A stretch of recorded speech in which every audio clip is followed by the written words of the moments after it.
Welcome welcome welcome, स्वागत है आपका एक और नई वीडियो में। हम हैं आज ऋषिकेश में और हम कोशिश करेंगे आदित्य भाई से कुछ चीज़ें जानने की, क्योंकि आदित्य भाई अब रिसेंट में एक नई लाइफ को शुरू करने जा रहे हैं, जिसमें वो अपना घर छोड़ रहे हैं। और घर तो पहले ही छोड़ दिया था तुमने। मैं अकेले ही रहता हूँ वैसे भी। अकेले ही पहले से ही अकेले रहते हैं, पर शहर छोड़ रहे हैं। शहर भी छोड़ रहे हैं और एक वैराग्य टाइप की लाइफ जिएंगे। मतलब वो वाला वैराग्य नहीं जो किताबों विताबों में बताया गया है। मतलब काफ़ी चीज़ों से शायद कोई कौन कौन सी चीज़ों से हट जाओगे इसके बाद तुम? एक तो जॉब। देखो मेरा बेसिकली ना जॉब ही है, क्योंकि रहता तो मैं अकेले ही हूँ, रेंट पे ही रहता हूँ दिल्ली में भी।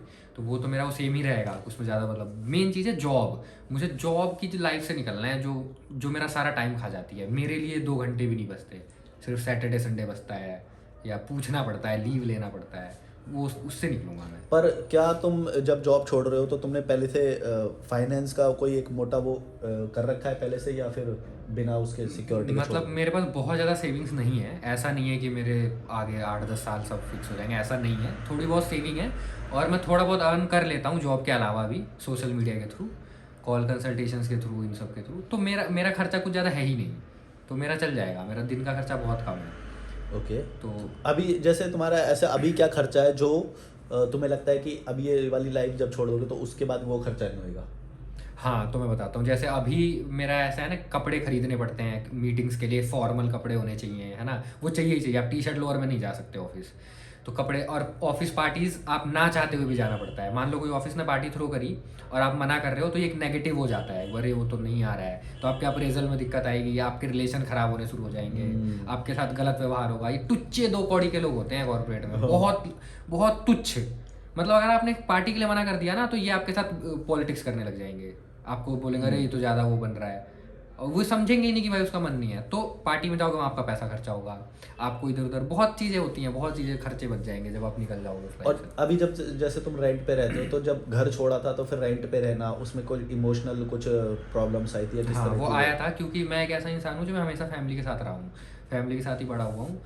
तो मेरे को हर चीज़ बेड पे मिल जाती थी, चाहे कपड़े नहीं धोने, खाना नहीं बनाना, सब कुछ। तो इस चीज़ को मैं पहले प्रिविलेज समझता था कि यार मैं तो बड़ा हूँ, मेरी मम्मी पापा सब कुछ। मुझे बाद में समझ आया कि नहीं, ये अच्छी चीज़ नहीं है, ये मेरे साथ बुरा हुआ है, मुझे कमज़ोर बनाया गया है, विकलांग बनाया गया है। कि मैं कपड़ा खुद नहीं धो पा रहा हूँ, खाना बनाने में मुझे नानी याद आ जा रही है, कि डर लग रहा है, मैं कैसे करूँगा। हाँ। तो फिर मैंने डिसाइड किया कि नहीं, ये मैं करूँगा चाहे कितना भी कुछ हो। तो मैंने वो सब चीज़ें धीरे धीरे ट्राई करी। दिक्कत आई, रोना तक आया कि यार कैसे करूँ, बिल्कुल पागल हो गया था मैं। और फिर मुझे बाद में समझ आया, छोटी छोटी चीज़ नहीं कर पा रहा हूँ मैं, खाना बनाना, खुद के कपड़े धोना, और खुद से बिस्तर सही करना, ये सब। बट ये सब चीज़ें ठीक हो जाती हैं जब आप 6-7 महीने रहते हो ना, सीख जाते हो। स्टार्टिंग में दिक्कत आती है बस। और ट्रैवल में भी फिर मतलब घर से दूर जाने में शुरुआत में लोगों को दूर वो लगता है कि भाई हम अपने मम्मी पापा से दूर हो रहे हैं या वो हो रहे हैं, लेकिन वो इमोशनल इंप्रूवमेंट के लिए बहुत ज़रूरी होता है कि तुम इमोशनली ओवरकम कर रहे हो उस चीज़ से। वो तुम्हारे ऊपर एक बर्डन नहीं बन रही है कि भाई तुम घर से दूर जा रहे हो। 250 किलोमीटर दूर जाने में यहाँ के लोग डरते हैं। वो डरते हैं कि भाई वहाँ पे अगर अकेले चले गए 2 दिन में वापस जाते हैं वो लोग। उनके अंदर कोई अपने ऊपर एक तो अपने टारगेट भी नहीं होते, और इमोशनल डिपेंडेंसी बहुत ज़्यादा बढ़ जाती है उनके ऊपर। तो तुमने ये इस तरह की इमोशनल डिपेंडेंसी फील करी थी कि भाई मैं घर से जब करा था गए थे, आप दूर गए थे जब? करा था। मेरे को होम सिकनेस भी हुई थी, मतलब मैं घर से दूर कभी रहा ही नहीं ना। तो जब मैं बाहर गया तो मुझे ऐसे घर की याद आना, दोस्त दोस्त दोस्त तो मेरे डिस्कनेक्ट होते गए लाइफ में। अभी कोई दोस्त ही नहीं है, ऐसे पॉइंट पे आ गया हूँ मैं, सर्कल ख़त्म हो गया। तो वो सब फील होता था। लेकिन वो टाइम के साथ जब आप अपना काम करना शुरू करोगे ना, अपने इंटरेस्ट की चीज़, तो उन चीज़ों की ज़रूरत ही नहीं महसूस होती, वो लोनलीनेस आता ही नहीं है। तो अब जैसे तुम जब जॉब छोड़ दोगे, घर तो तुमने पहले ही छोड़ ही दिया था, रेंट पे रह रहे थे, और फिर ये अपना शहर भी छोड़ दोगे, तो तुम्हें क्या लगता है कि तुम्हारा पर डे का खर्चा कितना पड़ेगा? पर डे का खर्चा कितना मैं रहेगा मैं तुम्हारा? पता है इन चीज़ों को काफ़ी अच्छे से कैलकुलेट करता हूँ। अभी भी मैं अपना एक एक 5 रुपये का चाय भी लिखता हूँ। अब इसके लिए बहुत लोग मुझे बोलते भी हैं, तू कितना टुच्चा आदमी है, तुझे 5 रुपये का चाय भी लिखना पड़ रहा है। बट वो एक स्ट्रैटेजी होती है, क्योंकि मेरे आगे पीछे भाई कोई नहीं है। मैं और मेरे को चाहिए भी नहीं कोई मेरे आगे पीछे, मैं खुद ही करूँगा अपना सब कुछ। तो मेरी लाइफ है, मैं वो चीज़ें करके ईजी बनाता हूँ अपनी लाइफ को। तो मुझे सब पता होता है कि मेरा क्या खर्चा होना है, नहीं होना है। जब मैं जॉब छोड़ दूंगा तो मेरे खर्चे थोड़े और कम हो जाएंगे, क्योंकि फिर मैं ऐसी जगह पे, हॉस्टल्स वगैरह में, डॉर्मेट्रीज में, या मैं कहीं रूम भी लूँगा तो सस्ते वाला ही लूँगा। और दिल्ली से बाहर जाके जब आप रहते हो तो उतने महंगे रूम नहीं होते हैं। तो तुमने अभी रिसेंट में एक धर्मशाला और ऋषिकेश और ये सब भी किया था, तो इनको एक एक अमाउंट के साथ तुम कोई अंदाजा दे सकते हो हाँ, पर डे देखो, का कितना होगा? मैं मैक्लोडगंज गया था। मैक्लोडगंज से ऊपर एक गाँव है नड्डी। तो नड्डी में मैं 1 महीना रहा था। वहाँ 1 महीने का मैंने वो पूरा रूम लिया था मैंने। उसमें खिड़की खोलते ही हिमालयास का व्यू था। मतलब मस्त 1 महीना था वो मेरा। सिर्फ मैंने पे किया था 6,500 रुपये, उसने मेरे से 8,000 मांगे थे। ओके, 1 महीने का तो बहुत हाँ, अच्छा रेट है। 8,000 उसने मांगे थे। मैंने नेगोशिएट करके, मैंने ये बोला कि मैं 6 महीना रहूँगा, ऐसे कर करके मैंने उसको 6,500-7 में हाँ मना लिया था। और उसने उसके साथ मुझे एक सिलेंडर दिया था, कुछ बेसिक बर्तन दिए थे, कढ़ाई पैन और वो कड़छी वड़छी।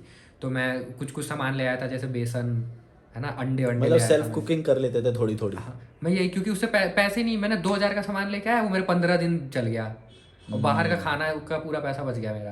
क्या क्या बना लेते थे उसमें? मैं उसमें मैं ब्रेड लाता था, वो ब्रेड मेरा 3 दिन चलता था। वो ब्रेड गर्म करके अंडे लेता था मैं, अंडे बना के उसमें वो सैंडविच टाइप बना लेता था, ब्रेकफास्ट हो जाता था। चाय हाँ, मैं खुद से ब्रेकफास्ट। बनाता था। हाँ, चाय कॉफ़ी बन सकती है, हाँ ऑमलेट बन सकता है, मैगी बन सकती है, हाँ, ये सब बनाता था। और मैं बाहर से वेजिटेबल्स। कभी कभी खा लेता था जब मन नहीं कर रहा बनाने का। तो हाँ। 1 महीने में विदिन 10,000 मैंने बिताया नड्डी में। और फिर नड्डी में रहते हुए कौन कौन से आसपास के इलाके तुमने एक्सप्लोर कर लिए? नड्डी में मैक्लोडगंज घूमा मैं, वहाँ पे एक बरनेट गांव है। वो ऐसा गांव है ना, बिल्कुल अनरियल लगेगा तुम्हें, इतना सीनिक है ना। वहाँ जाओगे देखोगे कि भाई ये पेंटिंग में आ गया हूँ, ऐसा लगेगा। और वहाँ टूरिस्ट नहीं आते, सबसे बड़ी बात। और दिल्ली से कोई ऐसा नहीं है कि बहुत ज़्यादा दूर है, एक ही ओवरनाइट में लोग पहुंच जाते हैं, धर्मशाला पर पहुँचो हाँ ओवरनाइट बस लेके। हाँ, पर लोग विटनेस ही नहीं कर पा रहे हैं। जैसे मैं भी जब निकला था 2017 में, तो मैं यही सोचता था कि एक बार देख लें कौन है अपने में। तो जब मैं भी निकला था ना, पहले उसमें कि 2017 में जब निकला, तो मैं ये सोचता था यार कि मैं अभी दिखा भी देता हूँ तुम्हें, ये देखो पीछे के, देखो क्या मस्त नज़ारा है, गंगा व्यू का नज़ारा है, क्या प्यारा नज़ारा है। तो जब मैं निकला था तो मैं यही सोचता था यार कि इतनी मतलब 250 किलोमीटर दूरी मेरे घर से इतना कुछ है, तो फिर मैं वो क्यों नहीं देख पाया इतने टाइम से। क्यों भाई? क्योंकि यहाँ पे जो एजुकेशन और ये सब इतना इंपॉर्टेंट है कि भाई एजुकेशन ही करे जा रहे हैं बिना ब्रेक के, कुछ भी यही सब करे जा रहे हैं। तो बहुत इंपॉर्टेंट चीज़ें तो तुम्हारे आसपास है, 250 किलोमीटर की दूरी पे है, और ये सब है, वो भी तुम छोड़ रहे हो, वो भी तुम स्किप कर रहे हो। बहुत ज़्यादा इम्प्रूवमेंट, बहुत ज़्यादा जो ज़रूरी है वो भी तुम छोड़ रहे हो। तो और कौन से जगह एक्सप्लोर करी थी आपने वहाँ पे नदी में रहते हुए? तो मैक्लोडगंज घूमा था मैं पूरा। ट्रैकिंग के भी बहुत ऑप्शन है वहाँ पे। हाँ, वहाँ पे वो है एक, नाम भूल रहा हूँ मैं। तो त्रिउंड है, त्रिउंड ट्रैक है। और भी और बहुत छोटे सारे। मोटे ट्रैक भी है। एक ना कोई माता का मंदिर है उस ट्रैक में, उसमें गल्लू जोग बहुत देवता होते भी हैं। है, गल्लू हाँ, देवता। वो तो मैंने बरसात में किया था, छाता लेके गया था मैं, बहुत मस्त ट्रैक था वो। और वो ट्रैक वाकई में बहुत, वो ऐसे ऐसे व्यू है ना उसमें, वो बिल्कुल अनरियल लगते हैं। वो तुम करके जो है छोटे ट्रैक, बट वो बहुत, तुम्हें लगेगा कि ये कुछ अलग ही है ये। और रहने में कैसा इंप्रूवमेंट महसूस होता है? जैसे कि कुछ लोग जो दिल्ली में रह रहे हैं, वो रह रहे हैं शहरों में, तो उनको ये बात पता नहीं चल रही कि वहाँ पे रह के जो एक डिवाइन जो फील होता है, जो सो कॉल्ड ये जो डिवाइन बोलते हैं, जो पैसे वाला जो कैपिटल अध्यात्म और फिर स्पिरिचुअलिटी ये सब बोलते हैं, वहाँ पे रहना ही अपने आप में स्पिरिचुअलिटी है। मैं बता रहा हूँ ना, मैं जब वहाँ था ना, तो वहाँ वो मैं शब्दों में नहीं बता सकता जो मेरे को फील होता था। वहाँ सुबह उठ के बालकनी में आधा घंटा बैठना, सिर्फ ऐसा लगता था कि बस कुछ नहीं करना मुझे, अब हो गया। है। ऐसा फील मैं शब्दों में नहीं बता सकता। तुम जाओ, एक्सपीरियंस लो। और जो ये सो कॉल्ड बोलते हैं कि भाई हमें 2 घंटे की हमने वॉक करी या जिम करा, ये ऑटोमेटिकली होता है वो वहाँ पे। होता है। मैं नड्डी से मैक्लोडगंज पैदल जाता था। हम्म। नड्डी से मैक्लोडगंज पैदल आधा घंटा लगता था मुझे, आधा घंटा मैं 45 तो मिनट। धर्मशाला चला जाता था पैदल। सच में, धर्मशाला 7-8 किलोमीटर है वहां से, हाँ, धर्मकोट दूर है। से।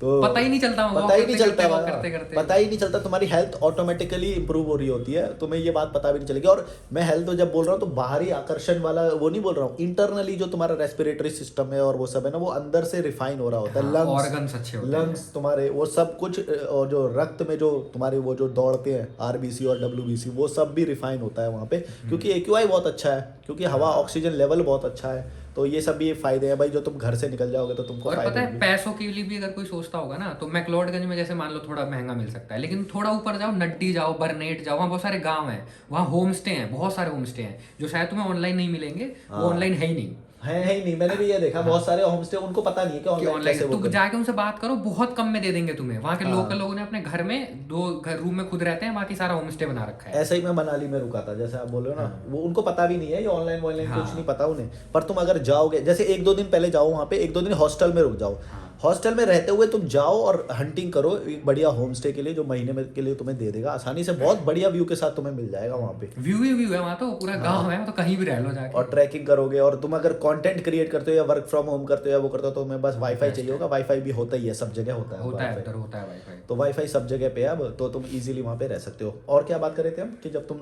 निकल जाओगे और वो सब, हाँ, तो तुमने बैग वैग क्या सोचा है तुमने? क्या अगर तुम निकलोगे, मान लो अगर किसी को घर छोड़ना पड़ जाए, ऐसे जो अब तुम भी करोगे, तो तुम्हें क्या लगता है कि मेरे पास बेसिकली 2 बैग रहेंगे। एक तो जो मैं अब लेके हर जगह ट्रैवल करता हूँ वो मेरे पास रहेगा, एक और बड़ा बैग मैं रखूंगा, क्योंकि अगर मैं लंबे टाइम के लिए निकल रहा हूँ तो थोड़े कपड़े मुझे लेके चलने पड़ेंगे। इलेक्ट्रिक केटल हाँ, इलेक्ट्रिक केटल मैं लेके नहीं आऊँगा, मैं जहाँ रहूँगा उधर ही कहीं बाय करूँगा। ऑर्डर कर देना ऑनलाइन, हाँ, ज़्यादा बेटर है। ऑर्डर करूँगा। इलेक्ट्रिक केटल तो मैं जरूर लूँगा, क्योंकि मैं फिर वो बॉयल वॉयल करके खाना वो सब और थोड़ा शूटिंग के लिए तो हम यही फ़ोन वोन इस्तेमाल करते हैं। शूटिंग के लिए कोई कैमरा नहीं, कैमरा ट्राइपॉड है बस शूटिंग का, और माइक, माइक बस, और कुछ नहीं है। और तो कुछ है नहीं। तो और कुछ मेरे ख्याल से ज़्यादा होती नहीं है। तो तुम्हारा 60 लीटर में शायद सारा कुछ आ जाना चाहिए, 60 लीटर के अंदर अंदर आ जाएगा और वो फॉर्मल कपड़े नहीं रखने ना, ब्लेजर नहीं रखना है ऐसा। ये और टी शर्ट लोअर मुड़ के थोड़े से जगह में आ जाती है। हाँ, और हम क्योंकि ट्रैवलर हैं तो हम वॉश भी कर सकते हैं, तो हमें तो कोई वो भी दिक्कत नहीं है। तो जो लोग यहाँ पे आते हैं ना भाई, वो पता है कितना बड़ा बड़ा वो लेके आते हैं, और वो वॉश नहीं करते हैं वो सब क्योंकि- जमा करते रहते तो वो इतना बड़ा लेके आते हैं, वो बड़ी मुश्किल से मैं देखता हूँ, रोज देखता हूँ ये कारनामा। ट्रॉली बैग लेके। रोज चढ़ा रहे होते हैं, उतार रहे होते हैं, जैसे एयरपोर्ट पे करते हैं ना। पता नहीं लोगों को अभी भी यहाँ पे कम में जीने की आदत ही नहीं है। वो आ रहे हैं तो टूरिस्ट की तरह इतना बड़ा बड़ा बैग लेके आ रहे नहीं, वो हैं, तो और 2 दिन के लिए आते हैं बस। वो तो डिफिकल्ट बना देगा और ट्रैवल। डिफिकल्ट बना देता है। और उनको क्या होता है कि यहाँ पे फोटो वोटो शायद खींचनी होती है। अगर आपके पास यहाँ पे थोड़ा और ज़्यादा टाइम होता है ना, हम कोटली भेज जाते हैं, ऐसे हिचाइकिंग करके करेंगे आज। कर कोटली सकते भेज हैं। करते कितना हैं। कितना दे रहे हैं? 60 किलोमीटर है, और हिचाइकिंग तो ऐसे ईजी है, और वहाँ पे ट्रैक है। मैंने अभी वीडियो भी डाला था उसका एक। आज में करके आ सकते हैं? अब तो थोड़ा लेट हो जाएगा, सुबह निकलना फिर पड़ेगा। कभी करेंगे। फिर ठीक है। सुबह निकलना पड़ेगा उसके लिए, तो वो बहुत अच्छा है। और इस तरह के ना छोटे मोटे ट्रैक होते हैं, जब तुम नदी के किनारे रहोगे ना, झरने के किनारे, तो तुम्हें बहुत अच्छा लगेगा। और क्या हम इससे रिलेटेड बात कर सकते हैं कि घर छोड़ना है तो, या वो देखो, घर छोड़ना ना एक एक्सपीरियंस है अपने आप में, तो ये आप लो। मतलब मैं ये नहीं कह रहा कि आपको सबको छोड़ ही देना चाहिए घर, सबके लिए भी नहीं होता ये, सब लोग नहीं छोड़ सकते घर, मैं मानता हूँ। लेकिन अगर आप जो जिंदगी जी रहे हो उसमें खुश नहीं हो, परेशान हो, सुबह शाम दारू पीनी पड़ रही है तुम्हें, सिगरेट पीना पड़ रहा है, ऐसे मलिक भाई बोलते हैं अपनी वीडियोस में, तो इसका मतलब है वो नहीं है तुम्हारे लिए वो जिंदगी। तुम अच्छा फील नहीं कर रहे हो अंदर से, जैसे मैं तो नहीं करता हूँ। मैं तो सब कुछ छोड़ रखा है, मैं फिर भी मैंने अपनी लाइफ को ऑलरेडी बहुत ईजी बना रखा है। मेरे को कोई नहीं बोल सकता कि यहाँ ये कर वो कर, मैं अपने हिसाब से करता हूँ। लेकिन मुझे वो भी नहीं चाहिए, मैं वो जो थोड़ा बहुत है वो भी छोड़ रहा हूँ। तो वो अगर तुम लोग ऐसा फील कर रहे हो तो छोड़ के निकलो, एक्सपीरियंस लेके देखो, क्या पता तुम्हें लगे कि यार साला ये मिस कर रहा था मैं, तो वो फंस ऐसा ये रोज होएगा, मेरे को तो लगता है ये रोज होता है। फिर तुम खुद को ही गाली दोगे कि साला इतने टाइम वेस्ट कर दिया, पहले आना चाहिए था। हाँ, अभी जब तुम उधर दरवाजा खोलने गए थे ना, मैंने यही एग्जांपल दिया था कि मैं 250 किलोमीटर रहता था यहाँ से, और मैं 2017 में यहाँ पे आया। इसका मतलब उससे पहले जितनी भी मेरी लाइफ थी, मैंने ये सब विटनेस ही नहीं करा था, और जबकि मेरे पास है ये। एक लड़की के पॉइंट ऑफ व्यू से तुम क्या बता सकते हो कि जैसे तुम जो धर्मशाला में रहे थे, क्या वो लड़की अगर कोई सोचती तुम्हारी जगह कोई लड़की होती, तो क्या वो मतलब आसानी से वो होम स्टे खोज लेती और रहना उतना ही आसान बहुत होता ईजी है, क्योंकि मैं जहाँ रह रहा था वहाँ भी एक लड़की रह रही थी उस सेम होम स्टे में। बहुत सारे रहते हैं वहाँ पे, वहाँ मैंने रहते देखा हैं, है। और वहाँ पे थोड़ा सा 1-2 होम स्टे छोड़ के एक और होम स्टे, वो वैसे बिल्डिंग थी जहाँ पे 1 BHK 2 BHK से अपार्टमेंट। Flat type। वहाँ पे एक लड़की रहती थी जो कि किसी MNC में जॉब करती है और वर्क फ्रॉम होम है, तो उसने यहाँ आके 6 महीने के लिए बुक कर लिया रेंट वाइज। उसने 2 BHK लिया था क्योंकि उसकी सैलरी अच्छी अफोर्ड कर सकती है, वो मस्त वहाँ काम कर रही है, वहीं रह रही है। और बहुत सारे हमें तो रोज मिलते हैं, हम तो यहाँ पे देखते हैं। मैं तो वीडियो भी डालता हूँ कई लड़कियों की, और वो हाँ। तो मतलब फिर ये लड़कियां क्यों ऐसे बोलती हैं कि भाई ये लड़कियों के लिए बहुत इजी है, ये सब क्यों बोल रही हैं लड़कियां, जो बोलती हैं कि इतना मुश्किल है ये वो है? बिल्कुल, क्योंकि इन्होंने किया नहीं है ना। देखो, जो हमारे दिमाग में डर होता है ना, वो एक्चुअल में उसका 5% भी नहीं होता। जब हम बचपन में बाहर क्रिकेट खेलने चले जाते थे, एग्जाम्पल दे रहा हूँ, और दिन भर खेलते रहते थे, और मम्मी ने बोला होता था कि टाइम पे नहीं आया तो टांग तोड़ दूंगी, तो फिर भी हम खेलते हैं, शाम को डर डर के आज तो पिटेंगे, आज तो पिटेंगे। फिर जब घर पहुंचते थे तो मम्मी बोलती थी चल मुँह हाथ धो ले, खाना खा ले। फिर लगता था रास्ते पर डरते हुए आए, वो तो हुआ ही नहीं, पिटाई तो हुई नहीं। तो ऐसे ये डर ना दिमाग में होता है बस। हाँ, और एक जैसे पैसे वाला भी डर होता है कि इनको लग रहा है कि बहुत ज्यादा पैसे की जरूरत है, पर उतनी ज्यादा पैसे की जरूरत है नहीं, क्योंकि तुम अकेले जी रहे हो भाई। तुम जो वहाँ पे 50,000 रुपये जो खर्च कर रहे हो, वो 50,000 रुपये यहाँ पे तुम double amount of time of your life spend कर सकते हो तुम आसानी से। अगर तुम 50,000 वहाँ पे 1 महीने में खर्च कर रहे हो ना, तुम यहाँ पे 2 महीने आराम से गुजार सकते हो 50,000। बल्कि हमारी कैलकुलेशन के हिसाब से तो मेरे ख्याल से 8-9 हज़ार रुपये तुम्हारा महीने का खर्चा होएगा। और अगर तुम इससे ज़्यादा कमा पा रहे हो तो फिर तुम समझ लो कि तुम्हारी लाइफ आसानी से तुम जी सकते हो। मान लो 6-7 महीने का तुमने बैकअप बना लिया, ठीक हाँ, है, बैकअप फिर भी। तुम आ गए, है ना। अब आके तुम कुछ फिगर आउट कर रहे हो, थोड़ा अपने आप को टाइम दे रहे हो, कुछ अर्न करने का सोच रहे हो। बहुत चीजें होती हैं अर्न करने के लिए, आप कर सकते और ये जो डिजिटल वाले ये तो कर ही रहे होते हैं, फिर क्यों डरते हैं? ये भी बहुत लोग डरते हैं। अब तो थोड़ा बहुत तो ये लोग दिखते भी हैं जो भाई तुम्हारा ऑनलाइन काम है तो तुम्हें तो डरना ही नहीं चाहिए। हो। ऑनलाइन बिल्कुल वालों भी। को तो छोड़, तुम तो निकल तुम जाओ, तो पैसे भी क्या कमा ही रहे हो, तुमको तो बस एक जगह अच्छी, जितनी ज़्यादा अच्छी जगह होगी तुम्हें टाइम भी तो उतना ही ज़्यादा मिलेगा। ये भी तो सोचो, तुम बिना रोक टोक के पहाड़ों में बैठ के काम करो, तुम्हारी प्रोडक्टिविटी भी ज़्यादा होगी। मैं वहाँ पे कॉल लेता था भाई, दिन में मैंने कई कॉल लिए जब मैं पहाड़ों में रहता था। मनाली। हाँ, यहाँ पे भी इवन मेरे को कॉल लेने में कोई दिक्कत नहीं होती, क्योंकि मैं नदी किनारे वॉक करता रहता हूँ और मेरे को पता भी नहीं चलता मेरे कॉल्स कब मैं काम कर रहा हूँ या वो कर रहा हूँ। तो प्रोडक्टिविटी तुम्हारी बढ़ती है जब तुम कोई टॉक्सिक एनवायरनमेंट को छोड़ते हो या घर को, जॉब को, इन सब को छोड़ते हो, तो तुम्हारी प्रोडक्टिविटी कई गुना हो जाती है। ये तुम्हें पता चलेगा बाद में, क्योंकि तुम उन लोगों से मिलोगे जब तो फिर तुम्हें ये बात पता चलेगी। और अब क्योंकि आदित्य भाई ये अपना ये सब ये वाली लाइफ करने जा रहे हैं शुरू, तो तुमको भी अगर इससे रिलेटेड कोई सवाल हो ना तो ये तुम पूछ लेना। और भाई का तो चैनल भी है रैशनल मिश्रा, वहाँ पे भी वो गाइड करते रहेंगे। और इस तरह के मैंने भी बहुत सारे वीडियो पहले जब छोड़ रहा था तो मेरे को डाउट पूछते थे लोग कि भाई कैसे हो जाता है, कैसे हो जाता है। मेरे पास इलेक्ट्रिक केटल है। ये लोग कॉफ़ी पीते होंगे तो कितने की पड़ती होगी? 100 रुपये मिनिमम बता रहा हूँ कि कहीं को भी जाते हो तो कॉफ़ी 100 रुपये मिनिमम। 50 रुपये की तो बिल्कुल वो जो ओपन वाला होता है ना, 50 रुपये की तो कॉफ़ी वो देते हैं, वो जो चाय मैगी जो बनाते हैं ना, वो ऑमलेट मैगी जो बनाते हैं वो 50 रुपये की कॉफ़ी देते हैं। तो मैं तो डेली कॉफ़ी बना लेता हूँ और मेरे पूरे दिन में 35 रुपये का फुल क्रीम का दूध आता है, हाफ लीटर का फुल क्रीम का। और मैं वही कॉफ़ी पूरे दिन में जब भी होता है गर्म कर लेता हूँ हाफ लीटर का बनाते हो इस तरह से। हाँ, और बॉइल्ड एग ले आता हूँ तो एग बॉईल कर लेता हूँ। बेस्ट है ये, कम पैसों में और न्यूट्रिशन भी पूरा मिल जाएगा। हाँ, और दही खा लेता हूँ बाहर से। तो इस तरह का रॉ फूड जो है ना वो तुमको बहुत ज़्यादा हेल्दी भी होता है, क्योंकि उसकी प्रोसेसिंग नहीं होती है, तो वो बहुत ज़्यादा सस्ता भी होता है। देखो मैं इस वक्त मेरे ये दही लेके मैं अपने बैग में रखता हूँ, ये सब दही पनीर ये सब तो मैं यहाँ पे रखता हूँ। मैं हर वीडियो में दिखाता भी हूँ, इसलिए इनको इंस्पायर करने और ये जरूरी होता है, ये देखने में लग रहा होगा कि तुम्हें ये क्या है। हाँ। ये तुम्हें अभी लग रहा है, ऐसे 5 साल बाद घुटनों में और कमर में दर्द शुरू हो जाएगा ना तब। एग्जैक्टली। तो ये लोग मेरे से पूछते हैं ना तुम्हारी स्किन बहुत अच्छी है और ये वो, अभी तो मेरी आज स्किन थोड़ी ऑयली हो रखी है तो तुम्हारी स्किन बहुत अच्छी है और ये इस तरह से जो ये लोग पूछते हैं ना, तो इनको ये नहीं पता चलता कि हम रोज इस चीज़ के लिए काम कर रहे होते हैं। ये दिखाई नहीं देता, लेकिन तुम जब रोज काम करोगे ना तुम्हारी हड्डियाँ और ये सब मजबूत होएगा। तुम्हारी एक दिन कोई दिन ऐसा आएगा जिस दिन तुम्हारी हड्डी में ना फ्रैक्चर होगा, ट्रस्ट मी।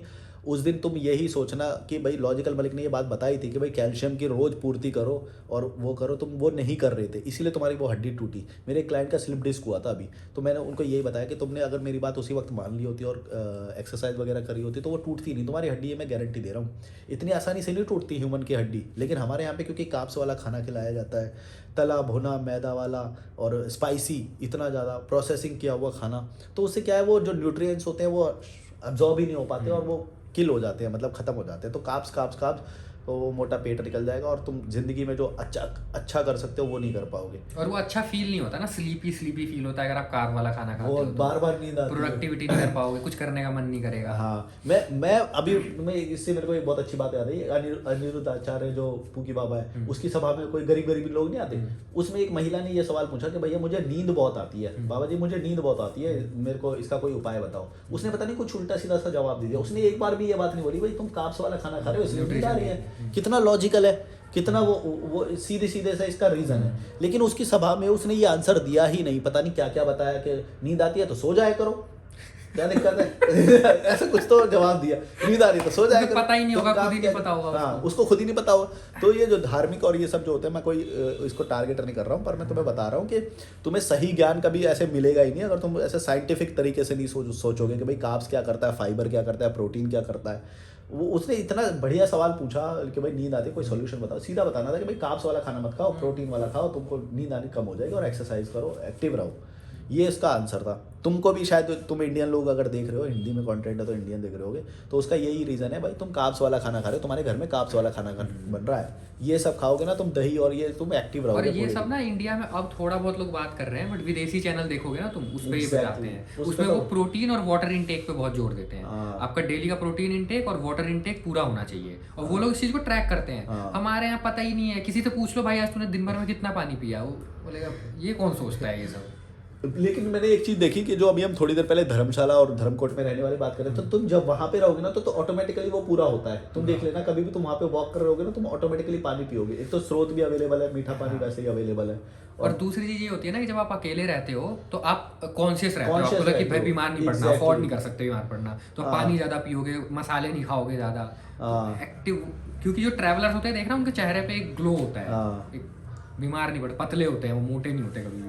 और ऐसा कुछ नहीं है कि भाई कुछ उनको हो जा रहा है या वो हो जा रहा है, वो छोटा मोटा तो कोल्ड और बुखार और ये सब हो जाएगा, वो तो शरीर का खुद का वो मैकेनिज्म है। पीछे ना हमारे बोट जा रही है, वो दिखाता हूँ मैं तुम्हें, राफ्ट जा रही है, वो देखो ये राफ्टिंग है, राफ्टिंग। हाँ, कचरे वाला भी आ गया कितने मिनट का हो गया था वीडियो, देखो मेरा 19 मिनट 30 सेकंड। ओके, और कोई इसमें इस वाले में एंगल हो सकता है कि भाई अगर घर से निकल रहे हैं तो और क्या तैयारी हम कर सकते हैं? इमोशनल वाला वो एंगल हमने एक्सप्लोर कर लिया। एक बैंक में पैसे वाला तो तुमने बता ही दिया था। हाँ मतलब 6 महीने का एटलीस्ट बैकअप लेके चलना, और जब आना तो कुछ ये डिसाइड करके आना कि तुम क्या करोगे, क्योंकि खाली तो यार इंसान नहीं बैठ सकता है। मेरा ही पर्सनली मानना है कि तुम्हारा क्या पैशन है। जैसे मलिक भाई वीडियोस बनाते हैं, है ना, पहले ही ट्रैवल करते थे, ट्रैवल वीडियोस बनाते थे, तो ये घर से निकले थे, क्यों निकले थे? खाली रहने के लिए नहीं निकले थे, ट्रैवल करना भी एक अपने आप में काम ही हो गया ना। और वो ऐसा काम हो गया कि जिसको इंजॉय भी कर रहा है बंदा। तो तुम जब निकलना, जैसे मेरा एक फ्रेंड है, वो मेरे क्लास का था, वो भी घूमता है, वो ना वॉल आर्टिस्ट है, वो दीवार पे जैसे आपका कैफे है, ग्राफिटी, हाँ, कुछ तो ऐसे ही वर्ड होता है वो तो मैं समझ गया। हाँ, वो आप हायर करोगे उसे, वो आके आपका एक वॉल डिजाइन कर देगा, कुछ क्रिएटिविटी कर देगा। तो वो घूमता है कभी ऑस्ट्रेलिया, नेपाल, इधर उधर मस्त। तो वो उसका काम है, एंजॉय भी कर रहा है, पैसे भी कमा रहा है। तो ऐसे तुम देख लो, तुम कुछ बेच दो, नहीं है तो कुछ खरीद के बेच लो, सड़क पे बेच दो, कुछ बहुत चीजें होती हैं। मैंने तो ऐसे भी इंडियन लोग देखे, उनके पास है वो चीज़। मैंने खुद देखी है कि भाई ये करके तो तुम आसानी से घूम सकते हो यार, ये तुम डर क्यों रहे हो? लेकिन उनको कॉन्फिडेंस ही, उनको ये विजन ही नहीं है कि ऐसे इस चीज़ की भी डिमांड है क्या मार्केट में, उनको पता ही नहीं। अभी जैसे वो ग्राफिटी वाला तुमने बताया ना, वो जो वॉल आर्ट वाला जो बोला, वो किसी के अंदर हो अगर मान लो, और उसको विजन ही ना हो ये कि भाई मेरे को तो घूम भी सकता हूँ यार, वो तो फिर उसका वो टैलेंट भी एक तो वेस्ट हो जाएगा, क्योंकि वो पक्का नौकरी में ही लगाया जाएगा अगर वो ये नहीं करेगा ना, मोनेटाइज नहीं कर पाएगा उसे। मोनेटाइज नहीं किया उसने तो वो पक्का नौकरी में लग जाएगा वो, फिर उसको कोई वो नहीं। और वो टैलेंट वैलेंट सब मैं ऐसे बहुत लोगों को जानता हूँ। मेरी एक फ्रेंड है, बहुत अच्छी सिंगर है, हाँ। मतलब बहुत प्रोफेशनल सुनोगे तो। अभी वो पहले वो रोज जब भी आती थी तो गाने सुनाती थी, एक्साइटेड रहती थी। अभी वो नौकरी कर रही है पिछले 3 साल से, गाने वाने का कुछ नहीं आता पता उसके, गाना ही भूल गई वो। तो टैलेंट मर जाता है भाई तुम्हारा। यहाँ पे सोसाइटी के बीच में रहोगे तो टैलेंट मर भी जाता है, ये भी याद रखना। तो जो भी तुम सोच रहे हो वो धीरे धीरे खत्म होता जाएगा, और वो एनहेंस होएगा अगर तुम घर से दूर रहोगे, अपनी सोसाइटी से दूर रहोगे। तो क्योंकि तुम अपने साथ रहोगे तो वो एनहेंस होता जाएगा, तुम्हारे को अपने साथ बहुत सारा टाइम मिलेगा। जैसे उन्होंने बताया कि भाई बालकनी में जब तुम जाते हो, तुम बैठते हो ना बालकनी में, मेरे बालकनी में बैठने का बड़ा हो, जब मैं पहले वो था ना तो मैं यही सोचता था यार कोई ऐसी बालकनी हो कि तुम्हारे सामने एक तो रिवर व्यू, पहाड़ व्यू, कोई तुम्हें टेंशन देने वाला नहीं है, कोई कॉल नहीं आएगी, कोई कॉल नहीं आएगा तुम्हें। ये सोचो कितना बड़ा ये वो है यार, कि वो तुम्हें मतलब चाय का मन कर रहा है तुमने चाय पी लिया, खाने का मन कर रहा है तुमने खाना खा लिया, सनसेट देख रहे हो, ट्रैकिंग पे जा रहे हो, क्या वॉक कर रहे हो। जैसे मुझे वॉक करना बहुत, बिना मतलब मैं बहुत लंबी लंबी वॉक्स करता हूँ, तो उससे मुझे अच्छा फील होता है। जब मैं 1-2 घंटे 3 घंटे वॉक कर लेता हूँ ना, तो बहुत रिलैक्सिंग फील होता है। तो वो एक बिजी आदमी, नौकरी वाला आदमी नहीं कर सकता। वो बहुत लग्जरी एक्टिविटी है, वो अच्छे अच्छे लोग नहीं कर पाते, वो बैठ ही नहीं पाते, 2 घंटे नहीं बैठ पाते। तुम देखो ना संडे को अगर तुम्हें अगर छुट्टी मिलेगी भी तो तुम्हारा कोई ना कोई काम निकल जाएगा। हाँ। कि उसको वहाँ पे दिखा के आना है, उसको वहाँ पे वो काम है, कोई ना कोई काम निकल आएगा। कल से फिर गुलामी करने जाना है। फिर कल से वो संडे तो पता ही नहीं चलता। संडे यहाँ के लोगों में संडे होता नहीं है, ये कहने की बात है। संडे बस वहाँ से होता है, बाकी तो कोई ना कोई काम निकला हुआ होता है, ये काम ही कर रहे होते हैं। यहाँ का संडे स्किप होता है। मेरे को नहीं पता चलता था यार, सैटरडे संडे की छुट्टी नहीं पता चलती थी मुझे तो कभी भी। और पता है ये चीज़ भी मुझे बहुत बाद में समझ आई, जब मैंने चीज़ें एक्सप्लोर करना शुरू की, कि पूरे सुबह 9 बजे से लेकर शाम के 6 बजे तक काम करना सही नहीं है।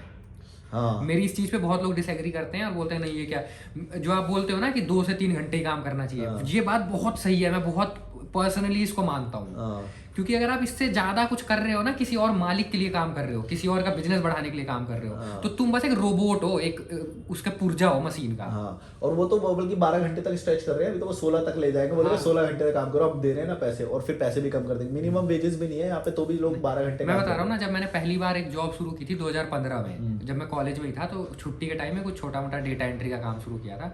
तो उस टाइम बेसिक सैलरी होती थी 9-10 हज़ार रुपए, 2015 की बात कर रहा हूँ। आज भी कोई नया बंदा आएगा ना डेटा एंट्री या कॉल सेंटर में, आज भी उसकी सैलरी 10 हज़ार ही है। और इन्फ्लेशन कितना बढ़ चुका है, तो ये इन्हें समझ नहीं आ रहा, सैलरी नहीं बढ़ी है, उतने की उतनी ही है। 10 हज़ार में क्या कर लोगे, रूम भी नहीं। इससे ज्यादा तो मोमोज बेचने वाले कमा लेते हैं, वो 2-3 घंटे काट लगाते हैं बस, मोमोज वाले ज्यादा कमाते हैं, गिन के निकल जाते हैं। हाँ, ये ज्यादा बेटर है भाई। और क्योंकि फिर ये समाज जो है प्रेस्टीज के उसमें चक्कर में पड़ा रहता है, तो इनको लगता है कि जॉब पे जो जा रहा है वो तो बहुत बड़ा वो होएगा, क्योंकि उसकी शर्ट और वो सब वो रहेगी। वो कुत्ता बना हुआ है, वो नहीं कुत्ता बना हुआ होता है उसका भाई, वहाँ पे सिगरेट पीने पड़ती है यार। मैं किया हूँ ना, मैं पार्ट हूँ, मैं बता रहा हूँ किस लेवल का होता है। मेरे पे तो चलो कोई रिस्पॉन्सिबिलिटी नहीं है, ना बीवी है ना बच्चे हैं, लेकिन जो बीवी बच्चा वाला आदमी होता है भाई, माँ बहन की गालियां देते हैं कॉन्फ्रेंस रूम में ले जाके, मैंने सुना है। और उन्हें पता होती है ये बात कि ये फंसा हुआ है, इस ये नहीं कार का छोड़ेगा। ईएमआई चल रहा है, हाँ। बच्चे की फीस जा रही है, इसको मैं जूता भी मारूंगा ना तब भी ये काम करेगा। हाँ, वही तो और ये छोड़ेंगे इतना नहीं। अंडर कॉन्फिडेंट है कि दूसरी नौकरी भी नहीं मिलेगी इसे। हाँ, ये भी पता होता इतना है। एक्सप्लॉइट करते हैं ना, मैंने अपनी आंखों से देखी हुई है ये चीजें। तो अगर तुमने ये अपनी कमजोरियां बना रखी हैं तो भाई एक बात याद रखना कि वो इंश्योरेंस वाले को, तुम्हारी जॉब वाले को ये सारी बातें मालूम होती है कि तुम कितना फंसे पड़े हो। और वही चीज़ अगर मेरे को कोई डराना चाहेगा, हम जैसों को कोई डराना चाहेगा, तुम्हें लगता है कोई डरा लेगा? कोई नहीं डरा सकता, क्योंकि हम हमारे अंदर वो कमजोरी हमने पाली ही नहीं। किसी कोई लड़की भी अगर हमारे साथ होगी ना, लड़की भी इतनी सक्षम मजबूत होगी कि भाई वो अपना खुद वो करेंगे या फिर ग्रो करना है जो भी।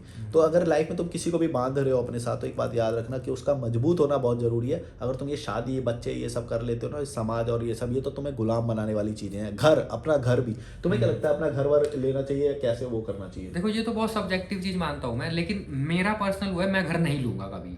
मेरे को घर लेके फंसना नहीं है, क्योंकि अभी क्या हो गया है, एयरबीएनबी है, होम स्टेज है, डॉर्मेटरीज हैं, होम स्टे। क्यों 1-1.5 करोड़ रुपए फंसाना है? आप अकाउंट में रखो पैसा, इन्वेस्ट करके रखो, उस पर इंटरेस्ट आता रहता है ना।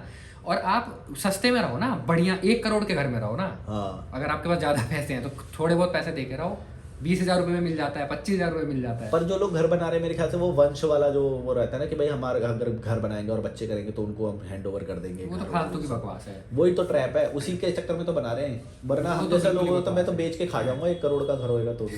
मैं तो बेच के अपना इन्वेस्ट कर दूंगा इधर उधर। हाँ, मतलब इन्वेस्ट ही करेंगे, पर वो खत्म थोड़ी होएगा। वो तो कहने वाली बात है, एक्चुअली खत्म नहीं होएगा। हम जितना कमा रहे हैं वो ही खर्चा, देखो जब जो हम पर डे कमा रहे हैं, जो मेरी कॉस्ट है पर डे की, उससे ज्यादा मेरी इनकम है पर डे की, तो ऑब्वियसली वो बढ़ेगा ही ना। वो कभी खत्म नहीं हो सकता, वो कभी खत्म नहीं होगा, क्योंकि पर डे के हिसाब से कैलकुलेट करोगे तो अगर मान लो तुम्हारा खर्चा है 300, कमा रहे हो तुम 1000 रुपए पर डे एवरेज, 700 बच गया, तो ऑब्वियसली 700 सरप्लस हो रहा है हर डे, हर दिन।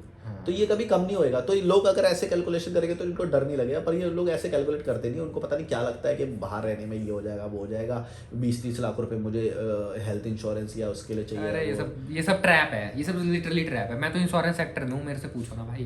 वो जो कैपिटलिज्म वाला इंश्योरेंस है ना, उससे ज्यादा इंश्योरेंस ये वाला है भाई। ये वाला करके देखो, तुम्हारी हड्डी वड्डी इतनी मजबूत हो जाएगी ना, नॉर्मल गिरने से कभी वो टूटेगी ही नहीं। मैंने ये फील किया है। और एक और चीज होता है, जिनको डेंगू हो जाता है ना, तो प्लेटलेट गिरता है डेंगू में, और भी चीजें होती हैं, तो प्लेटलेट उस बंदे का बहुत बुरी तरह गिर जाता है जो कमजोर होता है, जिसके अंदर प्रोटीन डेफिशिएंसी होती है, कैल्शियम डेफिशिएंसी। और जो जिम जा रहा है बंदा, अच्छी डाइट ले रहा है, उसका प्लेटलेट नहीं गिरता बहुत कम, और वो जल्दी रिकवर करता है। एग्जैक्टली। और B12 और आयरन की भी जो कमी होती है लड़कियों में, आयरन तो मतलब वही RBC हो गया, रेड ब्लड सेल वही कम होती है। RBC तो वही है, मतलब कि तुम किसी भी सिचुएशन से रिकवर करोगे और वो करोगे तो तुम्हारा कॉन्फिडेंस भी बहुत ज़्यादा हाई होता है। तुम कुछ नया कर सकते हो, कुछ बढ़िया कर सकते हो। लेकिन अगर तुम समाज के इस ट्रैप में फंसे हुए हो तो तुम्हें नया करने में बहुत डर लगे, तुम रिस्क लेने की पोजीशन में कभी हो गए ही नहीं। अभी मैंने रिसेंट में जो रिस्क लिया मैं बताता हूँ, मैंने वो वाला जो चैनल छोड़ के जो ये वाला जो चैनल है, ये रिस्क ही तो है, ये बहुत बड़ा रिस्क है। लेकिन क्या मेरी शादी हुई होती तो मैं वो रिस्क ले पाता? कभी भी नहीं ले पाता मैं वो वाला रिस्क। और मेरे को ऐसा लगता है कि ऐसे रिस्की मूवमेंट और ये ऐसे, मैं तो अपॉर्चुनिस्टिक मूवमेंट बोलता हूँ वैसे, पर वो कई लोगों के जीवन में रोज आते होंगे, लेकिन क्योंकि वो समाज के बंधन में बंधे हैं तो वो कभी भी उस रिस्की सिचुएशन को अक्वायर कर ही नहीं पाते होंगे। वो चाहते हुए भी नहीं कर पाएंगे ना, चाहेंगे तब भी नहीं कर पाएंगे, क्योंकि उनके ऊपर बर्डन है। या फिर अगर मान लो वो करना भी चाहे, थोड़ा आगे आ भी जाए, तो उसके वो जो बूमर जो पेरेंट्स हैं वो खींच लेंगे, वो बोलेंगे ये क्या कर रहा है, तो शादीशुदा अच्छी खासी इनकम आ रही है, ये क्यों कर रहा है तुझे, तो वो खींच लेंगे तुम्हें। तो रिस्की पोजीशन में अपने आप को रखना भी बहुत ज़रूरी है, क्योंकि वो ही तुम्हें ज़्यादा जंप लगवाने में हेल्प करती है। अगर मैं ये नहीं करता ना भाई, मैं सच बताऊँ, 1 मिलियन के चैनल से मुझे उतने पैसे नहीं आ रहे थे जितने इससे आ रहे हैं, लॉजिकल मनी से। कंसल्टेशन देता हूँ मैं इसमें, क्योंकि अभी मेरा जब हम लाइव कर रहे थे इससे पहले, उसमें मेरा तुमने देखा अभी बुक हुआ मेरा एक कॉल, तो जो 1 मिलियन का ना होते हुए जो पैसे नहीं आ रहे थे, वो मेरे 20,000-30,000 सब्सक्राइबर से आ रहे हैं। तो मेरे लिए तो इसमें ज़्यादा इसी को बोलते हैं आपको एक्सप्लोर करने का फायदा। हाँ, अगर इस इल्यूजन में फंसे रहे कि भाई 1 मिलियन है कैसे छोड़ू, अटैचमेंट, तो वो मिस हो जाता। हाँ, और उससे पहले फिर जॉब भी छोड़ा था मैंने। हाँ, उससे पहले ये भी सोचो, वो तो बड़ी बात है। तो हर चीज जब मैंने छोड़ी, मैंने हमेशा अपने आप को बेहतर पोजीशन में ही पाया, क्योंकि वो रिस्की पोजीशन जो है ना, वो हमें पता होता है कि भाई ये तो इससे बेटर तो हम कर ही सकते हैं। और मैं ये भी नहीं हमेशा करूंगा, ये भी छोड़ के मैं कुछ बड़ा करूंगा। ये हमें पता होता है कि भाई इतनी हमारी रीच इतनी हमारी वैल्यू नहीं है, इससे तो ज़्यादा ही हम डिजर्व करते हैं। लेकिन ये जो जॉब वाले ने, इनकी अपनी नज़र में वैल्यू ही कम हो जाती है, तो इनको लगता है कि जो ये 15,000 20,000 30,000 50,000 मिल रहा है, ये भी बहुत बड़ी बात है, हमें तो ये एहसान कर रही है कंपनी के, हमें 50,000 रुपये दे रही है, तो इसलिए गाली भी सुन लेते हैं ये उसकी। ये क्योंकि अपने कॉन्फिडेंस ही नहीं होता छोड़ने वोड़ने का। Right. जिस दिन छोड़ने लग जाए ना तो कंपनी भी शायद उसकी वैल्यू करने लग जाए, लेकिन इतना कॉन्फिडेंस और इतना वो है ही नहीं लोगों वही मैं भी लोगों को यही बोलता हूँ कि भाई कंपनी तुम्हें कुत्ता बना के इसलिए रखी है क्योंकि हाथ जोड़ के ऐसे खड़े रहते हैं कंपनी के आगे। ये सैलरी भी नहीं बढ़ाते, पता है, सैलरी 5% 4% बढ़ाते हैं, इन्फ्लेशन 7% है इंडिया में, और उसके बाद भी ये बोलते हैं कि तुम्हारे जॉब तो है कम से कम, बाहर तो लोग, ऐसा एग्जाम्पल देते हैं, बाहर तो लोग बेरोजगार बैठे हैं। और जब एआई आता तो लात कितनी बुरी तरह मारते हैं वो, कोई कुछ नहीं वो अभी भी हो रहा है। ये समझ, ये सोचते हैं हम कंपनी के लिए हेल्प कर रहे हैं, कंपनी की मदद हाँ। कर रहे हैं, और कंपनी एक बार में लात मार के भगा देती है। मैं बताता हूँ, आज से 3 साल पहले एक कंपनी है, बहुत बड़ी कंपनी थी जो बिक गई। हाँ, वो बहुत बड़ी, अपोलो म्यूनिक नाम था उसका, अभी नहीं है वो कंपनी एग्जिस्टेंस okay, में। तब वो, अच्छा है, नाम ले लिया हाँ, तुमने, वो वरना- नहीं, उससे कोई दिक्कत नहीं होगी, वो कंपनी अब है ही नहीं। तो वो ना इंडिया की नंबर 1 इंश्योरेंस कंपनी थी अपोलो म्यूनिक, और उसमें काम करना एक बहुत बड़ा वो माना जाता था। उसके अंदर एम्प्लॉइज थे 10-10 साल से, 15-15 साल से। फिर क्या हुआ, उस कंपनी को एक और बहुत बड़ी कंपनी ने एक्वायर कर लिया, क्योंकि जो उसकी मालकिन थी अपोलो म्यूनिक की, उसको अच्छी डील मिल गई, है ना। उसने रातों रात डील करी, अगले दिन कंपनी बेच दी, और उस कंपनी के सारे अपर लाइन को एक दिन के अंदर नोटिस आया, सबको बाहर। और वो बंदे पता है क्या बोल रहे थे कि हमने इस कंपनी को अपने 15 साल दिए। मैं कह रहे भाई, जो उसकी मालकिन है उसे फर्क नहीं पड़ रहा, उसने रातों रात बेच दिया, और तू नौकर है यहाँ का, और वो इमोशनल हो रहे हैं। यहाँ के लोग इमोशनल बहुत है यार, यहाँ के मालिक ने बेच दिया एक रात में। तो भाई कंपनी को अपना मत मानो, कंपनी कुछ नहीं है, वो बस एक बिजनेस है किसी बंदे का बनाया हुआ, और उस बंदे को भी उससे अटैचमेंट नहीं है इतनी, वो भी बस जब तक पैसे बन रहे हैं, जिस दिन उसको कुछ ज्यादा पैसे मिले तुरंत बेच के निकल जाएगा वो ये भी नहीं सोचते कि मेरे अंडर काम कर रहे हुए एम्प्लॉइज का क्या होगा, एक रत्ती भर नहीं सोचता। मैं ऐसे लोगों के बीच में उठता बैठता हूँ भाई, बिल्कुल हार्टलेस लोग होते हैं ये, बातें बहुत अच्छी करेंगे, oh are you all right, please we take care water, for you, you are everything for us, तुम्हारे से ही कंपनी चल रही है, ऐसे कैबिन में बोला के ऐसे करते हैं, पंप डोज देते हैं अंदर से बिल्कुल वैसे लोग होते हैं ये, मतलब गला काट दें तुम्हारा, ऐसे टाइप के लोग होते हैं ये। पता नहीं कैसे लोग इतनी सी बात समझते नहीं, इतना इमोशनल कैसे हो रहे हो यार ये सब। बल्कि मैं तो कंपनी क्या है, तुम्हारे घर वाले क्या है, दुनिया में कोई भी है भाई, blood relation, even mom dad भी तुम्हारे जो है ना भाई, अगर तुम केपेबल नहीं हो, अगर तुम कमजोर हो तो लात मार के तुम्हें भगा देंगे। मैं तुम्हें बता रहा हूँ, कोई नहीं है यहाँ पे। हाँ, नौकरी छोड़ दो, घर वाले बोलने लग जाएंगे। हाँ, तुम कहीं पे भी कुछ भी करने लग जाओ, तुम्हें एट द एंड तुम्हें सर्वाइव खुद ही करना पड़ेगा। और वो तो इसलिए हमने ये बोला कि भाई घर वर छोड़ो और तुम निकलो बाहर, कुछ ना कुछ बहुत अच्छा करोगे, बड़ा ही करोगे तुम, मजबूत बनोगे। यहाँ पे तो कुछ है ही नहीं यार, इंडिया में अपॉर्चुनिटीज उतनी अच्छी है नहीं है। तुम PhD करके अगर कोई छोटा मोटा ये सब वो कर रहे हो, कुछ नहीं है यहाँ पे। PhD वाले ग्रुप डी की जॉब के अप्लाई कर रहे हैं और उसे भी बड़ा समझ रहे हैं, मिल जाते तो उसी में लड्डू बांटने लग जाते हैं यहाँ पे तो लोग। सफाई कर्मचारी की जॉब मिल गई PhD करने के बाद। अरे मेरे यहाँ का तो एक होम टाउन का बंदा है, उसका SSC में एक MTS पोस्ट होती है, 10th पास की जॉब होती है, वो ऑफिस में जो नहीं चाय वाय बनाना, फाइल को इधर उधर रखना, वो पियून टाइप। तो हाँ, पियून टाइप। तो उसकी जॉब लगी इसमें गृह मंत्रालय में बिल्कुल पियून की, वो नौकर वाली जॉब। उसकी जब शादी हुई तो शादी के कार्ड के नीचे उसने लिखवा रखा था ये फलाना ढिमकाना नाम, एड्रेस, कार्यरत गृह मंत्रालय। मैंने कहा भाई यही तो चाहिए होता है ना, ये और लिखवा दे कि मैं झाड़ू मारता हूँ गृह मंत्रालय में। मैंने बहुत सारे लोगों को देखा है, केंद्रीय सचिवालय में हमारा वो केंद्रीय सचिवालय में लगा हुआ है, ऐसे करके। हमारे दिल्ली में सचिवालय है ना सारे, केंद्रीय सचिवालय, दिल्ली सचिवालय, ऐसे करके वो है। तो भाई इसी में खुश हो रहे हैं लोग यार, उनको पता ही नहीं है। रह कैसे रहे शादी के बाद, देखो उनकी लाइफ देखो कैसे रह रहे हैं, कुत्ते की तरह जिंदगी जी रहे हैं। बताओ, जो केंद्रीय सचिवालय है, जो उसके उसमें से ये व्यू आता होगा जो हम देख रहे हैं अभी। 1001 की वही आता है खिड़की खोलती।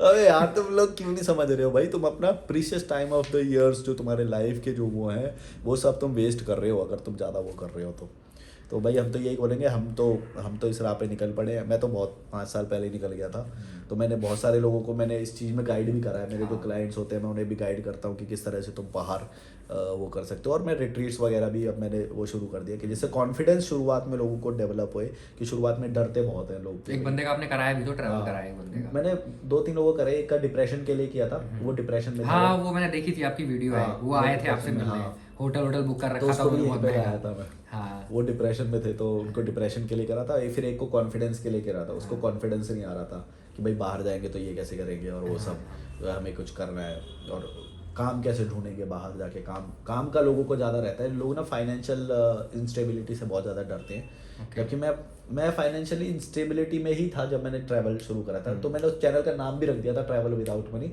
जिसमें मेरे पास बस कैंपिंग टेंट रहता था, रहने का भी कोई ठिकाना नहीं, होटल नहीं, हॉस्टल भी नहीं, इवन हॉस्टल भी नहीं लेता था। अगर किसी ने अपने घर पे रुकाया तो उनके घर पे जाता था। सोशल मीडिया का बहुत मैं यूज़ करता था, तो सोशल मीडिया से बहुत सारे लोगों के घर पे और वो सब जाता था, लेकिन पैसे खर्च नहीं करता था। तो इस तरह का भी तुम अगर एक्सप्लोर करना चाहते हो तो शुरुआत में कर सकते हो। सीखने को जब तुम्हें लगे कि तुम मजबूत हो गए हो तब तुम कोशिश कर लेना। बाकी हमारे चैनल पे वो सब तुम्हें मिलता रहेगा। इनका चैनल का नाम है रैशनल मिश्रा और मेरा तो देख ही रहे हो तुम।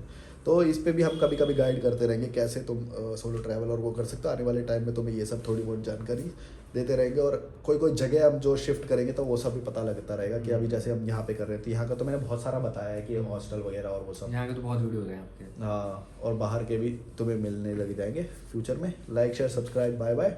और आखिर में कुछ बोलना चाहते हो? बस अभी हम जाएंगे, वॉक करेंगे गंगा किनारे, कुछ खाएंगे पिएंगे। यही है। वो शायद हम दिखा पाते, काश कोई ऐसी वो होती कि जो हम ना best moments of the life को कैप्चर कर सकें, पर वो हम बस डिक्टेट ही कर सकते हैं, बोल के बता सकते हैं। वरना जो जिस लेवल पे हम जी रहे हैं, सबसे बढ़िया तो मैं यही समझता हूँ यार कि तुमको जब कोई कॉल नहीं आ रहा, तुम्हें कोई ओवर थिंकिंग नहीं है, कोई टेंशन नहीं है, तो वही सबसे बेस्ट तुम्हारी लाइफ का वो हो सकता है। इससे ज़्यादा क्या ही होगा।